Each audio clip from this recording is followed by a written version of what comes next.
Dans ce centre de contrôle technique de la galerie, les journées sont de moins en moins chargées depuis début janvier. On est à moins 50 à peu près moins 50% de perte de chiffre d'affaires. On a baissé notre activité de à peu près entre 24, 25 à 4 voitures, à 6 voitures, entre 4 et 6 voitures par jour.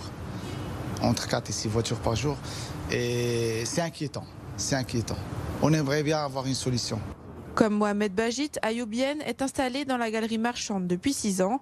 Son chiffre d'affaires est au plus bas avec des pertes à hauteur de 80% ces 2 dernières semaines.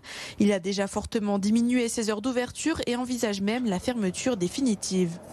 Moi j'aimerais bien qu'on trouve un arrangement et oui, que je pars et je déménage et puis j'essaie d'ouvrir ailleurs. Mais que j'ai le temps d'aller voir ailleurs, etc. Donc pour ça, il faudrait qu'ils viennent vers moi pour peut-être me libérer de mon bail et qu'on trouve un arrangement pour que je puisse continuer par la suite. Moi, j'ai jamais eu de courrier officiel, pas de mail officiel, rien qui me dit qu'est-ce qui va se passer. Aucune aide n'a été proposée pour l'instant aux commerçants de la galerie. En attendant les réponses du groupe Muliez, la plupart restent ouverts, mais la galerie, elle, est bien vide.